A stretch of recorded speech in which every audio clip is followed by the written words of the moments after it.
Xin chào mọi người, rất hân hạnh được gặp mọi người hôm nay. Nếu mà mọi người hiểu mình đang nói gì thì mọi người có thể giơ tay lên được không ạ? Cảm ơn mọi người. Well, I'm speaking English now, so you're able to understand me, right? So sometimes this accent is pretty strong to follow, so please be patient with me. But we still have the subtitles, so you can watch it later if you want to. Anyway, what I was speaking in Vietnamese moments ago was, hi, how are you? Very nice to meet you. So if you understood what I was speaking in Vietnamese, please raise your hand. So, I just provided a setting where you felt clueless in a moment where you couldn't speak your language at all. How do you feel? Do you feel uncomfortable? Do you feel restricted? Did you feel isolated? The answer would be yeses if you couldn't speak Vietnamese. Now let's think about how an immigrant or refugee student who is going through a classroom where he or she doesn't speak English at all. They would have the same feeling: fear, discomfort, isolation, restriction, invalidation. It's common that happened a lot to my refugee student whom I had pleasure of teaching. I'm student teaching at Clarkson High School, where there is a huge diversity of refugee population who are resettling in the south of Georgia. I'm teaching English language arts, shelter ESOL classes. So during one discussion with my student about their experience when they first came to America, so one of the girls excitedly raised her hand and then told me, Mr. Trinh, when I went to America, I did not know how to speak English. So when I was in the middle school, I got into a fight with a guy. And I just punched into the guy's face because I couldn't express myself. And then when the teacher came, I couldn't report what happened. So I just went to the restroom and cried.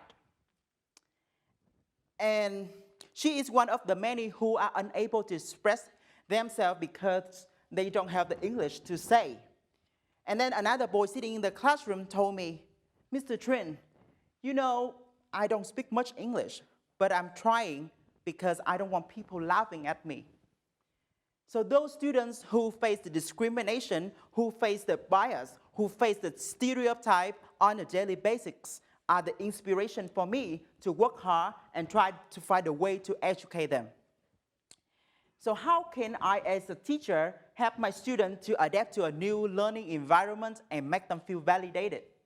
As a Vietnamese immigrant who just came to America 3 years ago, I deeply understand the struggle of the new people to this country. And that's the reason why I decided to become an ESOL teacher, because I want to alleviate those struggles of the immigrant and refugee student in my classroom, and I want to make a difference. I couldn't express myself how hard it was when I have to work really hard, 14 hours a day, 7 days a week, 3 jobs at the same time to support my family financially, and I can have the opportunity to follow my passion of teaching. And that is an everyday effort that I have to push myself really hard so I can stay here today to share the story to you. And those struggles make who I am today, because I can connect with my students who would likely share the same issue as me. And you know what? When I was going through with all of the difficulties, I told myself that if I try hard, put into work, I could make my dream come true. So fortunately, I got a scholarship from Crest Ed program to help me pursue the master's degree at Georgia State University. So this scholarship helps to place the graduate student to co-teach at one of the high-need schools in the south of Georgia. So I got accepted, and I was so happy to choose to teach at Clarkson High School, because on a personal level, I feel that there is a mutual connection between me and my student, because I am one of them. And being part of the master program, being part of the school, being interactive with my refugee students have enriched my experience and taught me so much about American educational system. So initially, I did not know how to teach a class of 14 to 15 students whose reading level was K-5, but were placed at the high school level. That shocked me at first. But it is what it is. So I tried to adapt to a new teaching environment. So I tried to use all of the teaching experience in Vietnam to put into the US classroom. And sometimes I succeeded, and the other time I failed. But I did not give up. So I started to, listen rather than speak. I observed from the other teachers. I shut my mouth up and put the ears out. I tried. I failed. But I did not give up. And sometimes, I doubted about my ability if I can become a better teacher. So every time I felt discouraged, I reminded myself of a conversation with one of my students that I'm going to share with you today. I had a 21-year-old female Muslim student, a refugee from Iraq, who was struggling in my classroom. I noticed that she's really interested in learning, but she was absent several days from school, and then every time that she was present, she kept to herself because she did not have enough language to say. So I decided to teach her how to read. So in teaching, we have a technique called activate the background knowledge. So simply speaking, it's just like you connect with your student by using their existing knowledge, the cultural and personal experience to connect with the content that you are going to teach. So the teacher used a book that the student could identify with and hook them to engage into the lesson. So this is the book that I use. Under the Ramadan moon talks about how a Muslim family celebrates Ramadan, one of the most special months of the Islamic calendar. So the author describes how a Muslim family practices the ritual and routines while waiting for Ramadan. So, they usually pray, they read Quran Bible, they share the act of kindness to others. They fasten, they wait, and they watch the moon together. So I chose this book because I strongly believe that my student could see herself into the book, can connect to the book culturally. I chose this book because I strongly believe that my student could have the opportunities to practice speaking English. And she did. So when I introduced this book to her, she was so excited and then asked me more about the books. And then we just started the conversation like very naturally, like, hey, look at the book, look at the cover, what do you see? And then she told me, me, Mr. Trinh, it's me. I said, what? And then she pointed to the woman and she said, woman, me, wearing hijab. And then at that time, I just say hijab or hijab or whatever words that it sounds really ridiculous because this is the first time that I heard the word. But it made her burst into laughter. And then, and then we continued the lesson. And I told her, what else do you see? And then she told me, she pointed to the man on the cover. And then she got stuck because she didn't have enough language to say. So I tried to create as many questions as possible so that she can practice speaking English. And then when I asked her about her friends and families in Iraq, and then she tried to use all of the English words that she knew to tell me that her families, her relatives, and cousins were killed by a terrorist organization a few days ago in Iraq. And I found her eyes tearing up, and I kept silent. And then she continued to tell me that she did not know why everybody hated us, and he hated us. And then us is the people who follow Islam, and I kept silent. And then she told me, we are not ISIS. And then she cried in front of me. And then, you know what? I let her emotion flow. And then I told her, look, as a teacher, my job is to educate you to become a better learner. My job is to educate you to learn English well. My job is to educate you to have the knowledge that you can use to stand up for the hatred that you are facing. And I told her she should take this as a motivation to learn English well, because if an immigrant or refugee student could represent who they are, where they come from, and what they can do for the society they're part of, they could potentially integrate well with the society and make people understand about them. And I emphasize one thing, not to be silent. There is a saying that silence is a strategy for survival. The statement does hold true, but it is an ugly truth to me. I was the product of the system where silence is dominant in the classroom and in the society.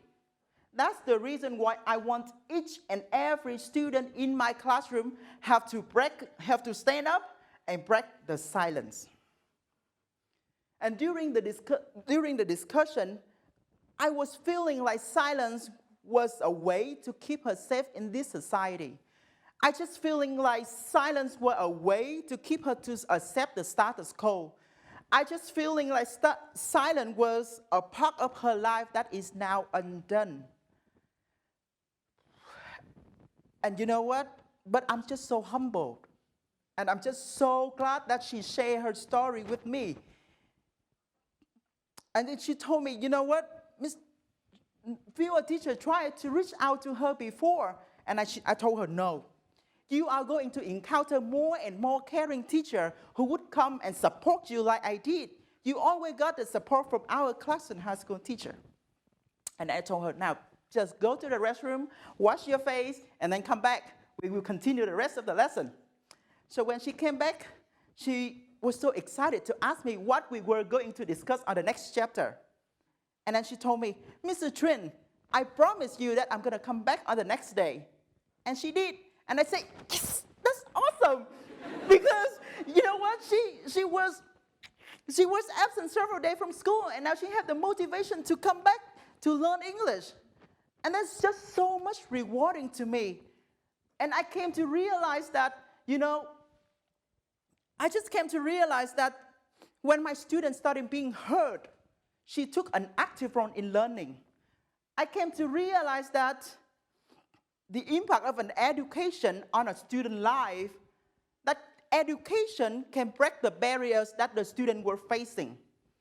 And I just feel that the power of being connected, the power of being heard, the power of being with the community are so essential, are so important in the student learning, especially in a multicultural classroom which consists of the student of color, which consists of the student from the underprivileged backgrounds, and the students who are going through the political turmoil. And you know what? I did not just stop at activate the background knowledge. I did not. So I spent the extra time in the public library to find a way to help her improve her English. And that is the book that I used. So she could, compare between her first language and some simple English sentences or phrase. So she could practice on a daily basis. And, she came and talked to me, Mr. Trinh, I know that I can use some of the sentence when I go to check up with the doctor in the hospital, and I can help my family. So that is just so rewarding for this teaching profession. And you know what? My students face more than just the language barriers. And we as teachers should be reminded at times that we are not going to school just to teach a subject. We are there to educate a person. We are there to educate a human being. The purpose of the lesson plan is just not silence the students. The purpose of the lesson plan should giving the student the opportunity to have the profound discussion. And we have to educate the student how to embrace their true identities, how to value who they are, how to expand their emotional intelligence, and how to think critically beyond the textbook. So how can we as teachers do all of those huge things? From my humble experience, I would say, start listening to your student. Connect with their interests and make them feel valued. So this is another activity that I used in the classroom. So we were exploring the definition of the word smart, kind, and beautiful. So I had her put that the definition in her first language and then put that into the English sentence the phrases. And then I invited her to practice her speaking with a friend next to her. She followed the instruction. She turned back to her friends, smiled, and say, "You are smart, you are kind, you are beautiful." And I also invited her friends to respond to her, and we expanded the conversation. So this is a small but interesting activity that makes your student feel valued, make them step out of their comfort zone, and become an active member in the society and in the classroom. You know, today I plan to invite my student and her family in the story to come here with me because I want her to feel special, because I want to honor her, but they couldn't make it in the last minute. But I want her and other refugee and immigrant students who are sitting in the US classroom to know that you are smart, you are kind, and you are beautiful. And you are never alone in this country. This is the land of diversity and immigrant, and no one should ever feel that you are alone. You are appreciated, you are valued, you are supported, you are validated. Last but not least, I want to use this talk as a motivation for other educators who are dedicated to this teaching profession like me. So you can reach out to your student, you can teach your student differently. You should practice silence in the classroom. We, as a teacher, have the opportunity to become an agent of change. And I'm going to leave you with one of my favorite quotes of Frederick Douglass. It is easier to build stronger children than repair broken men. Thank you.